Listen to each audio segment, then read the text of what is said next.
Welcome in to the TGI Friday edition of the Fun Astrology Podcast. We made it through the week. You know what's great about the Friday podcast is not TGI Friday anymore. The great thing about the Friday podcast is tomorrow it's Stephanie and medical astrology. Yes, we will be here talking about Aquarius. We only have 2 more of those to go. There's tomorrow's episode on Aquarius, next week on Capricorn, and then we're going to be answering some of your questions. Some of you have sent some in. If you have a medical question that you'd like to ask Stephanie, SpeakPipe on the website is great if you don't want your voice. And it's anonymous. Remember, it's totally anonymous. You don't have to leave anything, just your voice. But if you'd rather send an email, just shoot it over to info@funastrology.com. Let's talk about what's up in the sky. First of all, today we have Mercury squaring Pluto. Let me give you the lay of the land for the weekend, and then we'll come back and pick apart this Mercury square Pluto, because I'd like to go down the financial astrology aspect for just a bit. We haven't talked about that, but boy, that is a mirror for life. Whether you're into that kind of thing or not, just use it as a mirror because it reflects down to all of us. Now, the other thing tomorrow, okay, so that's it for today. Tomorrow, Venus sextiles Pluto, actually in the middle of the night, 3:47 a.m. Eastern Time. I'm not going to wait up for that one, sorry. Then in the evening, we have a void of course moon that begins at 7:42 Eastern tomorrow night, Saturday night. That void, of course, will not be noticed by most because the moon moves into Virgo early Sunday morning at 4:30. Then Mercury trines Jupiter on Sunday evening at 8:10 p.m. So today we have Mercury squaring Pluto. On Sunday we have Mercury trining Jupiter. Now that'll be 2 planets in retrograde. Because that's a Sunday night aspect, let's talk about that on Monday so that we can focus more of our time today on Mercury squaring Pluto. And I have another big, massive aspect in the chart today I'd like to try to get to. It's a mystic rectangle. We don't see these very often, and boy, there's a big one with another rectangle in the chart. So there's some magical energy in the sky today over our heads. Mercury squares Pluto at 10:35 a.m. Eastern this morning. And of course, here are 2 other retrograde planets. It's like, who's not?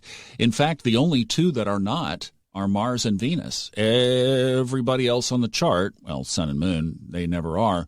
Everybody else is going backwards in the sky. So it's all the rewords, Mercury retrograde in Libra and Pluto retrograde in Capricorn. Let's use this as a springboard to catch up on a little bit of the financial astrology because we haven't talked about that a lot. Whenever Pluto comes into the picture, we are talking about financial astrology. And Mercury scrambles that because basically Pluto amplifies financial aspects. So if Pluto is in an aspect with Jupiter in financial astrology, in a company's chart, for example, it's going to amplify the stock price.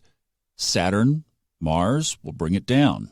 But Pluto in an aspect is something worth taking note of. Now, when you have Pluto in retrograde and Mercury in retrograde, and bring those 2 together, you are talking about a lot of mental tension, a lot of mental pressure, communication pressure and tension, power struggles. So a lot of financial astrologers advise taking a break in playing in the markets during these periods of Mercury retrograde. And this would extend to crypto as well, by the way. At least that theory, because we really can't not do things, but I know people who will not trade for these 3 weeks. They get out, they sit on the sidelines, and they wait to come back in. Now, on a personal level, obviously Pluto goes deep. Pluto goes into the underworld. Pluto rules Scorpio, the Scorpio depth and passion and intensity.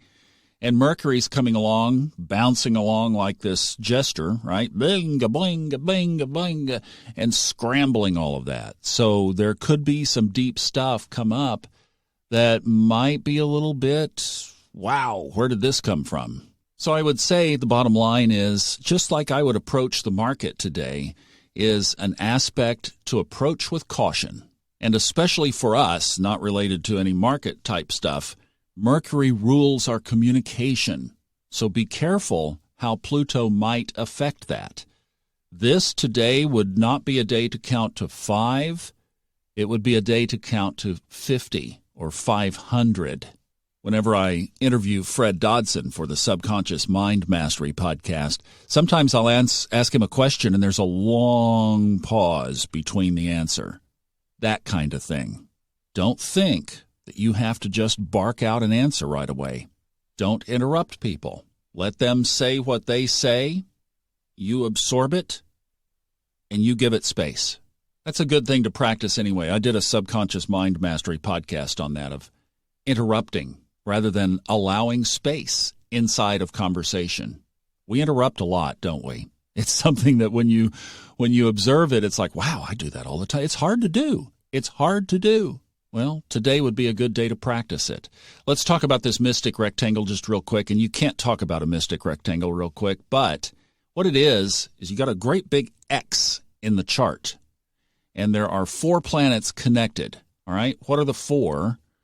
Moon, Sun, and Mars together as one. Chiron. We've been talking about Chiron in our Astrology 101 course. And Saturn. As you dissect what's what, you get the moon is across or opposite Saturn. Chiron is opposite the Sun and Mars. So right there, you know that we are dealing with a big karmic structure up in the sky. Then what rounds out the rectangle is that Saturn and Chiron are connected by a sextile. Chiron and the moon are connected by a trine. The moon and the sun and Mars are connected by a sextile, and the sun and Mars are connected to Saturn by a sextile. So you see why we can't go into that too much more here, but there's another one. So the moon and the north node are connected by a sextile. The north node and Saturn are connected by a trine. Saturn and the south node are connected by a sextile. The south node and the moon are connected by a trine, and the moon and the north node are connected by a trine. Did I say something about big major aspect in the sky? There's a lot. And then those trines form a grand trine and a kite. I mean, this is like, wow, I'm going to mark this and use it as an example in our course when we start talking about aspect patterns, because this is like, whoa, this is amazing. And then there's a one-off trine just sitting over there between Neptune and Venus. Oh, I'll tell you what, this is an incredible energy in the sky. We won't dissect it too much more than just to say that this is a perfect day to get your journal out, to do some extra yoga, to go on a hike, to do whatever you do, and get tuned in with your soul, because there is a message there that the universe would love to work on with you. Perfect.